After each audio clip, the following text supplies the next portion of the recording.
So what's I don't know, give me an impressive lender stat, dollars lent, in your career. Gotcha. I was kind of bumping my way around, hitting about the 18 million, 20 million mark, which is great money. Oh yeah. It's a great living. I just wanted more. And I ran into some coaching that I was doing. They turned me on to a guy that was like triple what I was doing right at the time.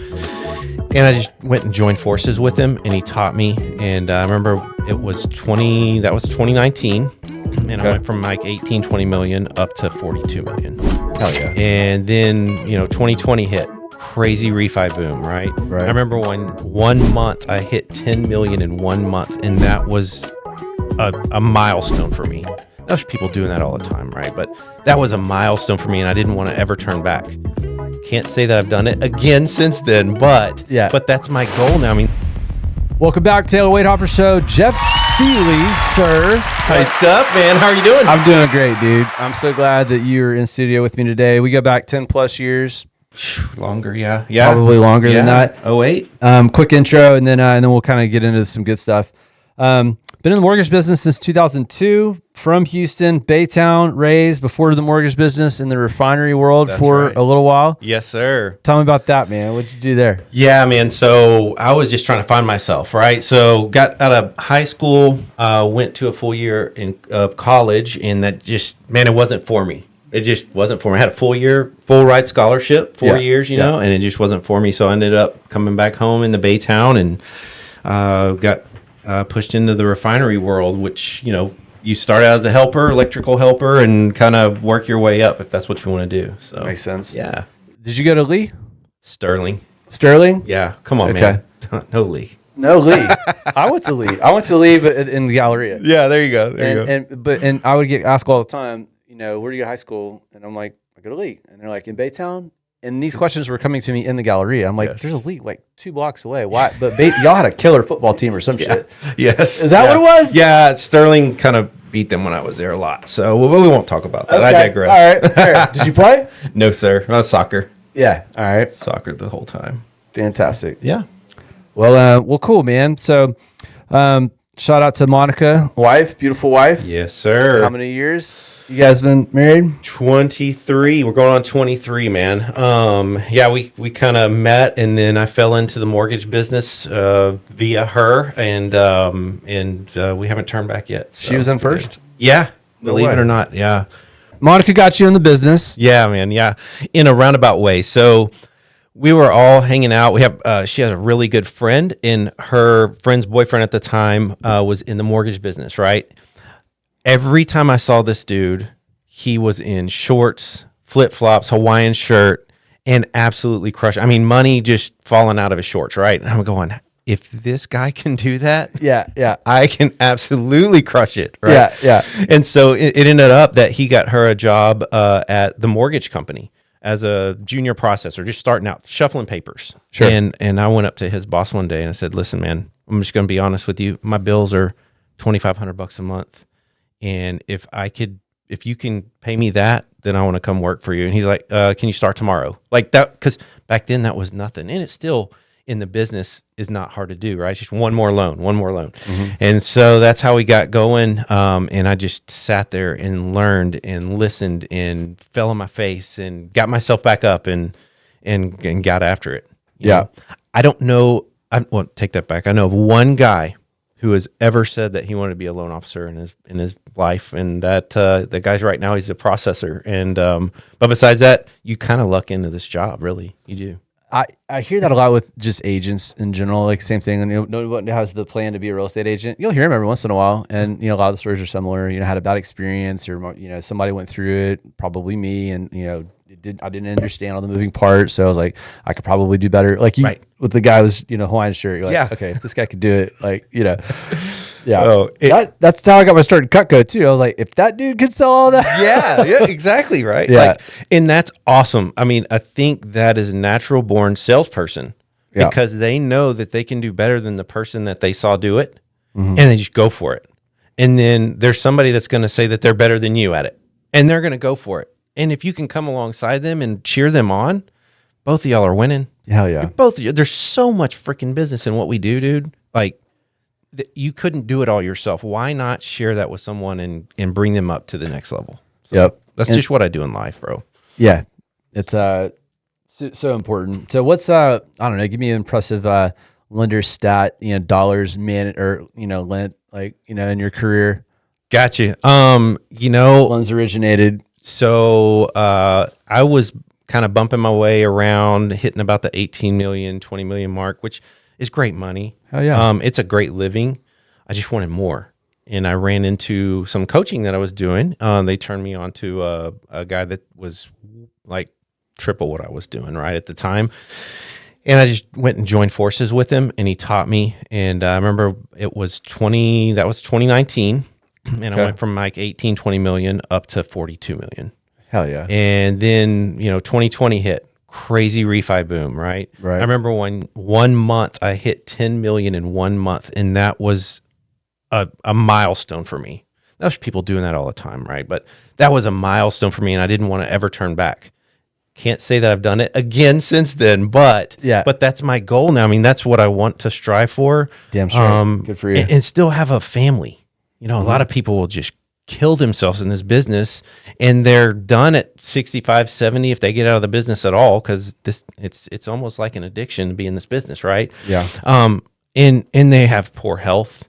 They have no one. They've run everybody off in their life because they are so addicted to making the money. Wow, that's fascinating to hear you say that. I don't want that, man. I don't want that for myself, but I do want to push myself to keep doing more, 100%. Yeah. So, I don't know how do I ask this, but okay. I think what I'm hearing you say is like, the quality time that you're spending with your family, it's, it's obviously it's not worth, not being present at all. So, there's definitely a point that you got to respect where it's like, okay, I'm still doing a good job, but how good of a job am I doing on the home front? Right. Right. How am I doing with Tristan? How am I doing with Monica? Am I present enough there? And think about it. Well, you tell me, what's more rewarding? Both. And yeah, that's so. Yeah, no, I agree.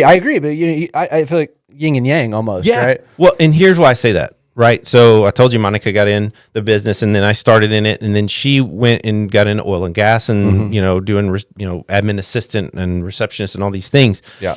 And we came to a point where we had our son. He's 20 now, Tristan, that you mentioned, and she didn't have to work. So one of the things I wanted to get to the Katy side of town. We were living in Cyprus at the time, and I was like, babe, if you quit your job, then we could move over there. You don't have to work ever again. She's like, okay, sign me up. So we did, right? Oh, little did she know she'd get back in the business with me. Now we're a husband and wife team. She does all the fun part of the job, like, setting appointments and getting me in front of people to talk mortgage stuff. And she gets to do what she does because she is a high I on the disc profile, if you know what that is, right? Sure. I know Yeah. She's out there, like, hands up, flailing around, like having a good party, fun, let's go. Yeah. I'm more of a D. And believe it or not, I'm only an extrovert when I need to be. Like right now, I need to be that, right? Right, 100%. Like, if not, put the hat on, man. Yeah, like I'll be in the background. I'm cool with that until somebody comes up to me and asks me for something. Yeah. She's way out there, so we just make a phenomenal team. It's fun. It's just fun now. Fun. That's poetry in motion, man. And you don't talk to. Well, I wish more couples had that, right? Yeah, because they'd be they'd enjoy life a lot more, and probably each other too. Right? Yep. All right, so you're preaching for the first time July 7th. That's right? it. Yes, yeah, sir. Congrats on that, Thank you, man. Talk about that for a minute. Yeah, I'm looking forward to that. So back in 2016, we started a church, where we were one of the founding families of this church called Union Houston. Okay. It's in Houston. It's inner city church, man. We've talked about this. It's on 2800 Antoine is where we are. So it's in the nitty gritty stuff, Sure. Like literally when we opened the doors, there was prostitutes walking down the street. There were homeless people, and we were pulling them in and feeding them, giving them coffee, helping them, and we have some great stories from all of that. But I bet, man. That was 2016. Just gone through life together. Pastor Rodrigo Vargas is the head pastor, lead pastor there, and his wonderful wife Sarah Vargas. And he said, "Hey, man, I think it's time for you to become a pastor." So he made me a pastor and get to preach preach on generosity, which is right down my alley. Absolutely. July 7th, man. So come on out. That's cool, man. Yeah. So you know exactly what you're going to say yet, or that's it, like work in progress? Work in progress, man. Yeah. Wait, are you like think about the bullets in my head and then go from there, or are you going to like literally have the whole thing outlined, ready, outlined and ready, start to finish? It's time, right? So God's been downloading some stuff in my heart, and giving me some parables that I'll be using and breaking down, to go over generosity. One of my roles in the church is the CFO. So it's the financial aspect of the church, right? Mm-hmm. People always think that, oh, well, you're rich. You're rich because, you have all these things. And it's more like, I'm rich because God has given me this stuff to use, and I want that for you as well. I don't want that for me. I have the riches, and it's not money. It's the life that he's given me. That's what I'm going to focus on. It's crazy, man, from what I came from in the party environment. And, honestly, just if you want to go there now, is being an alcoholic, starting as an alcoholic. Yeah. Let's go ahead. Yeah, you said 15 started drinking. Yeah. Same. And it was just a way to get away. Whenever I drank, I was more confident in myself, right? I wasn't this timid kid, or this nerdy kid. And it just grew from there and kept growing. And it was something that just took over my life for a long, long time, until March 19th of 2010. And from then, I've been sober from alcohol from that. So, but it took a life change, a life experience for me to say enough is enough. So in 2010, how old were you? 2010, I'm 49 now. So doing the math, I was 35-ish. 35? Okay. Yeah, something like that. Man, all right. So that's all 20 years, right? 15 to 35? Yeah. Yep. And so did it, mess up family stuff? Like, what was the big, I guess, catapult or whatever? What's the word I'm looking for? The catapult to the catalyst? Yeah. Catalyst. The catalyst. Let's go. Big words. The catalyst for me was Monica, because whenever I met her, it was party. It was at a party, having a great time. So we were going down that same, we were parallel, right? Going down the same road, going bonkers and just having a good time. And I remember her just saying, I don't want to do this anymore. Okay. Well, for me, that I can start and stop something on the dime. Like, if I'm done, I'm done. Yeah. That's a great characteristic, but it can suck too when I'm done with something and don't give the other person the benefit of the doubt. I digress. So I just had enough. I'm like, I don't want this, God. I don't want this anymore. I'm done. Now, she continued to drink, but I stuck to my guns, and so we went through that period of life together and worked through that. And now, by the grace of God, she's sober. No way. So now we both don't drink, and it's just a great thing.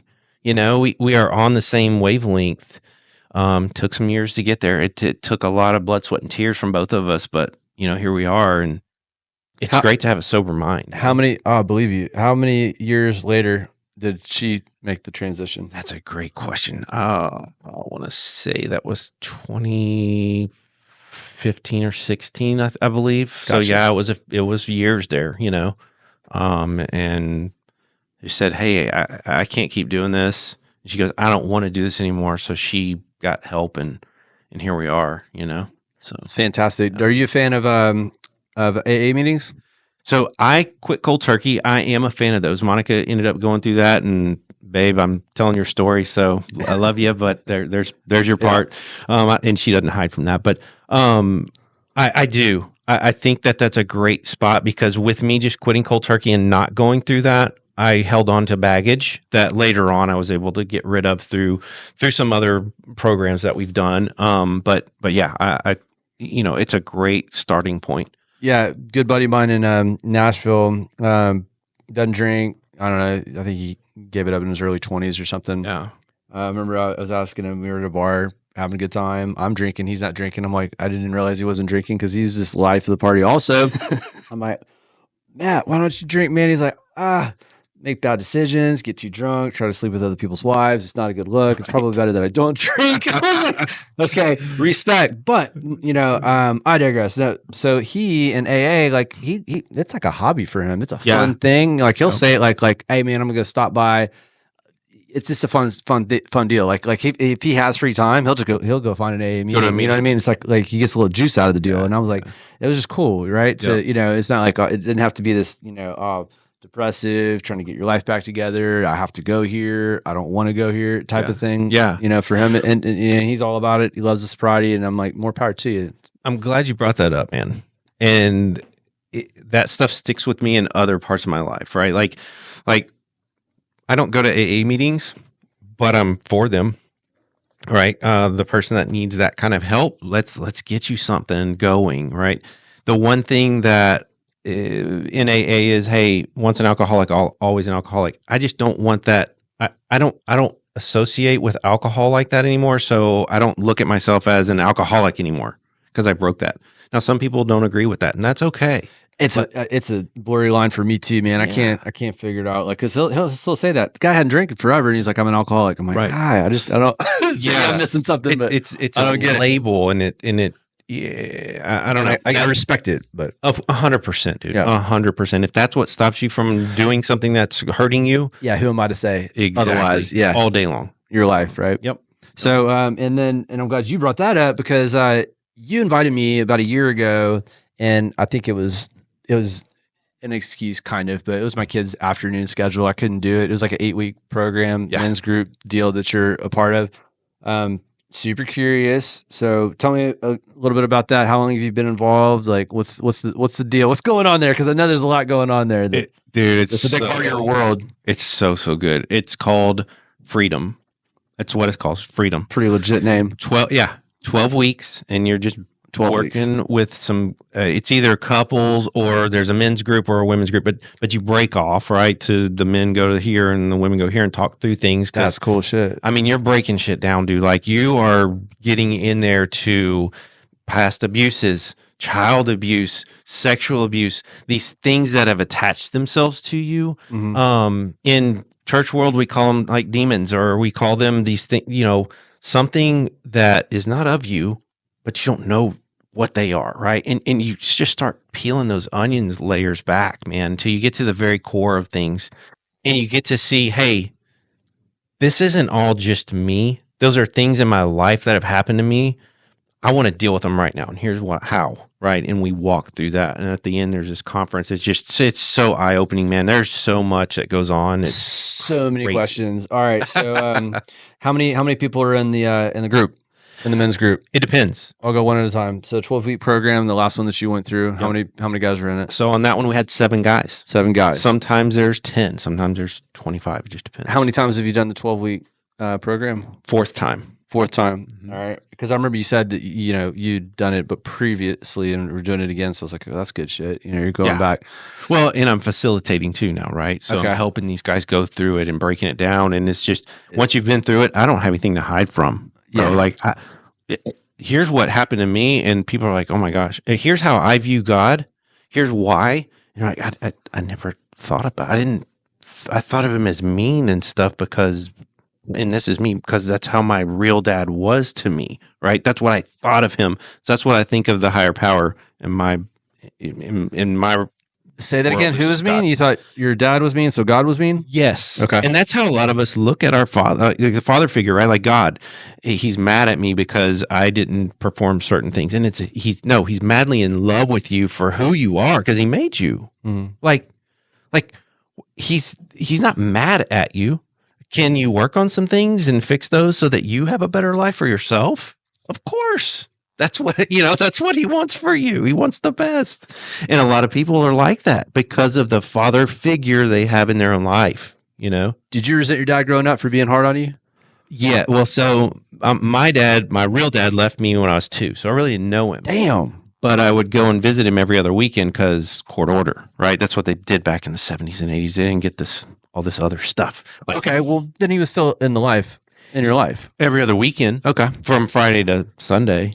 But dude, that's a lot more than like a lot of dads that are like gone. You know what I mean? Of course. Okay. But still, Respect. But him picking me up was a duty. You know, we didn't like go and hang out and throw the ball and do these things. We did every once in a while. It was more like, hey man, like when you hit 10 years old, like, hey, here's the lawnmower. You go do this while I go work on the car. Like, okay, now I'm a slave at my dad's house. You know what I mean? Like, yeah. Or my brother get out of hand. I have a half brother, and he'd get out of hand. We'd be playing around or whatever, and he gets smacked around pretty bad. And I was like, I don't want to this. So when I was 16, I'm like, I don't have to. I'm in charge of driving over here, and I don't have to come. So yeah, peace out, you know? Yeah. And so now I have my stepdad, who I call my real dad. Okay. Mom and dad have been married for many, many years, since I was 15. Okay. I actually introduced them in a roundabout way. Look at you, matchmaker. Yeah, man. And so he's just an amazing guy, and is a band director at Sterling. Okay. And so tens of thousands of kids he's taught over the years. You know, everybody That's cool shit. knows him wherever we go. It's absolutely bonkers. He knows somebody. It's crazy, like totally crazy. Like him and my mom were walking down the street in Europe, and she's like, I bet you won't know anybody here. How, you know, get out of here, Mr. Eichler here. You know, here they come running down the street. Like, she's like, you gotta be kidding me right now. So that is wild, man. Yeah. And so, and then so you said there's a conference at the end of the men's group. Yeah. All right. How's that work? Is that like, because are there multiple freedom groups going on around Houston or something, and then you all get together? I mean, yes and no. So some of the churches around Houston do this as well. Yeah, like Hope City is one. Shout out to some of the guys that do that I know, some realtors and stuff that do that. But theirs is really big because they're huge, right? But we have our own after the 12 weeks. And so sometimes we'll have 150 people in there. Sometimes we'll have, like the last one we had, 80 people, right? So it just depends on who's gone through it. And it's reaffirming what you went through, and then it's really praying into that stuff with prayer partners, man. And it's so, I mean, you can see the people's relief come off of them. Like I've witnessed that. Yeah. And you can't put it into words. You just got to go through it. It's crazy. That is crazy. And so is it how long are the weekly meetups for 12 weeks? It's a couple hours? Yeah. 12 weeks, hour and a half. And you're in, you know, you're done. Yeah. Is it evening 6, 7:30, 7, 8:30, something like that? Yeah. Usually 7, 8:30 or so. And then the conference, is that like all day thing? It's a Friday afternoon and a Saturday afternoon. Sweet. Yeah. So good stuff. Yeah, that is, man. You got to do it. That is awesome stuff. So, I have a couple questions before we get out of here, man. Yeah. What's your favorite book or book you're reading now? Man, I am so my pastor that I talked about, Pastor Rod. He's a crazy guy, that love him to death, and so he's challenged me. We read books like crazy. I'm a numbers guy. I don't like to read. Well, now it's like, man, we read book and we read a book. Upload. So it's usually like right now we're reading a book about discipleship, right? Like, and I know it sounds churchy and Jesus-y and all the things, but like there's other ways to use that information into my business, and that's what I love. So, you know, how do I reproduce myself into somebody else so that they can have more for their life, right? Like, how can I take my loan partner and pour into him to where he can go and do what I'm doing, and then we replace him, and then we do the same thing, and then we do the same thing, right? And their lives are changed. That's most of the stuff that we read and talk through. And actually, speaking of that, we were talking pre-show about the key of communication, right? And so that kind of is part of what you're talking about, right? Because, and I'm reading a book on that right now too. So what's your take on just the power there?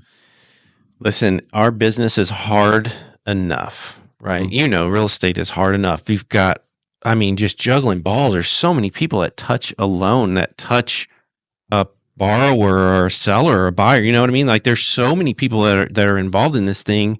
If you're not communicating, like, you don't need to be in the business. I'm straight up. And I don't mean to be a jackass about it or a jerk about it, but like, let's think through that. Like, if I'm calling as a lender to the real estate agent and they can't even pick the phone up or answer a text back, like, I'm helping you with your commission to pay for your bills and to help your family get better. Like, I'm talking for, give me 15 seconds of your time here, right? Yeah, it's ridiculous. And then vice versa. Like when I get leads, man, I am so grateful because my business is built on realtors. It really is. And when they give me something like that, not only do I have their paycheck in my hand and their livelihood and their family in my hands, I have my own. Mm-hmm. And I don't mean to sound like arrogant or whatever, but those people help me put my kids through college or put my kid into college, right? Yeah, for sure. Like that's a big deal for me. I can't thank them enough, and I want to help them grow their stuff. And communication is all around that. You have to communicate in this business, or you're not any good, in my opinion. So no, it's so true, man. You know, that's one thing that I've learned over the last decade in the real estate world is the best of the best. They're good at what they do, and I'll give a shout out to Karina Loken. It was so funny. Like I'll ask people, I'm gonna ask you the same question. Tell people how to get a hold of you, and I mean websites, emails, IG handles, and it doesn't matter, man. Everybody's got their own form of communication. I'm not here to judge, but one thing that most people left out. I mean, I'm not Joe Rogan. I don't have a following like where you drop your cell phone. Like, I mean, you might need to get a new phone. right. But anyway, so she did. She dropped her cell phone, and I was like, how cool is that? I don't know exactly where she is on the charts right now, but at the time, number one. Push a couple years. You know what I mean? And it was just like, look, I'm here, phone call away. I'm like, damn, like 80 people on the team, 60 people on the team, whatever it was. But that's throwing it down, right? 100%, dude. There's like 100%. She's like, I'm here to talk. Let's go. And that's just anyway. Yeah, no surprise. It's speed to lead, dude. Like for me, I pound into my team like, if I get this within 30 seconds, I want somehow they have to be touched. And a lot of people are like, that's really extreme, bro. But no, like, damn, it's not a high standard. It's very high, man. Cool. I will stop, drop, and roll because I need to make sure that person knows who I am. Because guess what they're going to do? Talk Google about it. Stuff, go online, looking around. That which I don't mind. That's fantastic. It's the interwebs, man. Everybody knows what to go look. That in where I thought you were going to go is, and they'll also sing your praises too. You know what I mean? 100%. Well, I mean, and that's 100%. The referrals. That you're. So there's a lot. There's a lot that you're doing by doing that. You're planting a solid seed. You're right, and that's my thing too. Is like, hey, how did you hear about me? Oh, well, Susie Joe Realtor told me about you. Oh, that's fantastic. Let me tell you about her real quick. Do you have 2 seconds? Can I brag on her? What are they going to do? They're going to go back to her and go, Jeff thinks you hung the moon. What is that going to do? She's going to send me another deal. I'm going to get to help another person. Yeah. Like on my team, we look at how many units did we close? How many families did we talk to? How many units did we close? Not, what's your loan volume? How much money did you make? What are your commission? I don't give a crap about that stuff. Yeah. That's second nature to me. Comes with the territory. That comes with the territory, dude. So solid. You got to crush the first part. You got to get the lead in the door. You got to talk to people. That's true, man. Tell, don't ask. Tell, don't ask. Love that rule. So, this may step on some toes of some brokers out there, and if it does, let's do it. Sorry, not toe sorry. Stepping. I'm ready. Love y'all, but so when people get in the real estate world, they're told, "Hey, you got to give out these 3 names, and just let the buyer figure it out, right?" And I'm so glad you're going here. This is always fascinated me, and I've heard a couple things, and I don't even know what to believe. And look, dude, I love it. First off, there's no hard guideline. There's no rule. There's nothing. There's no law that says that realtors have to do that. Okay. But I get it from a broker standpoint. They don't want somebody to come back and go, well, you said to use Jeff and he couldn't help us and now we're going to sue you or whatever. Right. I get that. But at the same time, think about what you are as a real estate agent. Think about that. You're the one they come to first. You're the top of the legal pyramid scheme, if you will. Yeah. The fiduciary obligation they're coming to you. Yeah. You hold all the power. You can help them. And if you're like, oh, hey, go show a few houses. Hey, have you been pre-approved? Yeah. No, man. No. What do I need to do? Oh, here's a list of some people to call. How professional does that sound? Pretty shitty. Pretty bad, right? Yeah. And it's watered down like, oh, just call whoever you want. And the next thing you know, they're at blah, blah, blah mortgage out in Timbuktu, Tennessee, and you're in Houston. Like, how's that work? Right? Don't do that, Jordy. Gross. and so my best agents, they go, hey, have you been pre-approved yet? Have you gone through the process? Well, no, I haven't.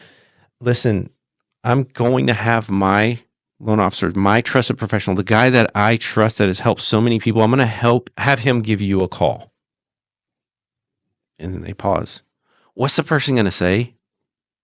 Okay, that sounds great. They're not going to go, in other words, they're telling them that they need to hear, because that's what everybody wants to know when they're buying a house. They don't know how to do it. So why are you going to make it hard for them? So in other words, the person that goes, hey, is it okay if I share some information with somebody that I know to help you out with that? They have an out, right? My brother just bought a house. I'll get the information from him. Okay, now you don't know who that is. You don't know, you're stuck. You may be putting your commissions on the line by somebody else. Yeah. Right. And so my best agents do that. They're like, hey, I'm going to have Jeff give you a call. He's going to call you. He's going to go every single thing. Do what he does, or do what he says, because he's amazing and he's going to help you. Is that cool? Yeah. Yeah, it is. And then I'll call him and boom, there we go. Right. I love that, man. I've protected their commission. I've helped their borrower. And I tell the people, listen, even if you think you find a better deal out there, let me know. And if it's the best deal, I'm guaranteeing you, I will promise you this. And it's true. I'll tell you to go with that deal. How does that sound? And I go, okay. Yeah. Because now I get to look over their stuff and they get to go and do what they do for a living. Whatever that is, a teacher, a doctor, a lawyer. Yep. I get to do what they don't need to be doing all day long, researching all this stuff, right? I'm their go-to. And dude, I can't tell you how many deals I'm like, that's a better deal. You need to take that. Solid. And guess what they do? They go back to their agent. What does the agent do? Oh my gosh, he really does love me. So I reciprocate, I get another deal. It's all about that power, dude. It's just helping people. That's all it is. Yeah. It's essentially the same as, what is it? Ask for forgiveness versus permission. Yeah. I'm trying hard to train my boys on that one. It's like, and sometimes it backfires. It does, right? Like, because I go out and do stuff. I taught you that. Fair. Respect. All right. I see how you did justify that pretty well. All right. That's awesome. That's so awesome. All right. What's the best advice you ever got and who gave it to you? Oh man. I think it was Monica when she said, hey, you got to marry me. No, I'm just kidding. I'm just joking. I think that would come from my parents. Okay. Like, hey, you can do whatever you what you set out to do. It was funny when it's just me and mom. The first 15 years is what I call it. The first 15. She's stuck with this rambunctious kid. She would don't do this, or this can happen to you. Don't do, and it always. It was that reverse psychology, right? And it backfired a whole lot because I'm like, oh, I did that and it felt fantastic. Like don't drink or, you can, well, man, no, that was awesome because then I got to hit on the ladies, I got to, you know what I mean? Like, yeah. And so it actually worked out. Yeah. But later on in life, it's like, hey, you put your mind to this, you can do it. And they're both teachers, by the way. And so me going to college for a semester and then coming back home, and they're kind of like, well, that's against their grain. That's against everything that they know, right? Like, you've got to go through school. You've got to get an education. You got to where I am now. And they're like, oh my, yeah. Hey, you made it. You're okay. You're going to be okay. Yeah. It's so cool. So love it. What's your favorite kind of music? I really love like the hard stuff, 90s and 90s, right? Anything 90s, bro. Like from Korn to the heavy new metal stuff to rap, like Ice Cube and NWA and all that stuff. I don't know. Yeah. Is that my jam? Working out? Yeah. On the way or driving? Sometimes just hyped up. Fucking whatever. Yeah. Just get hyped up, bro. Wine. Gotcha. All right. What else? Dream vacation? Somewhere in the mountains. Good for you. So we had a house in North Carolina. We just sold in the mountains last year. And that place was just amazing. So anytime I can go do that, I love hiking and just outdoor stuff. Yeah. Monica's more beach, so we have a house here in Galveston, and she loves going down there, and I do not. Yeah, I will burn. She's half Colombian, so she's like, "Give me sun," and I'm like, How do you fare on the cruise, brother? You gotta know y'all cruise. Yeah, we do well on that because there's so much to do.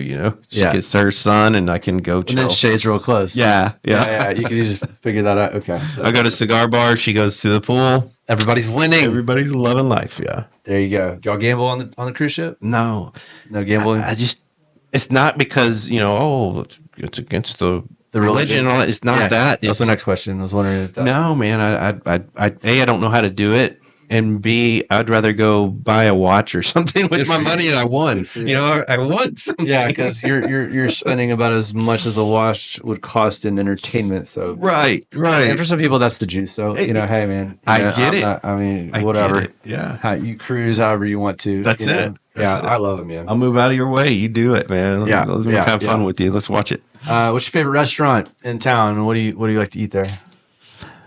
Oh man, lately I love Indian food. Same. I don't eat it enough. Oh, I fucking love it. Okay, Bombay Brasserie. I'm hungry. I never think of Indian, but Bombay Brasserie. Where's that? It's in the Galleria. No shit. Yeah, bro. You got to check it out on a weekend.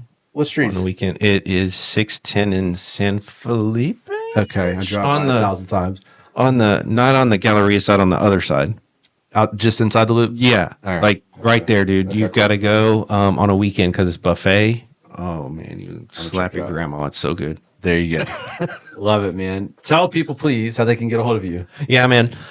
So everything that I do is, let's see, website is justcjeff.com. So when you want the best, just see Jeff. That's all my handles on everything too. And then phone number is 832-867-6747. Fantastic, man. Yeah, brother. Thank you for being on, brother. Thank you for having me. Great interview, great story, great man. Hit him up if you need a loan because he's one of the best for sure. Let's roll. All right, we'll see you next time. Wait on the show. Appreciate you.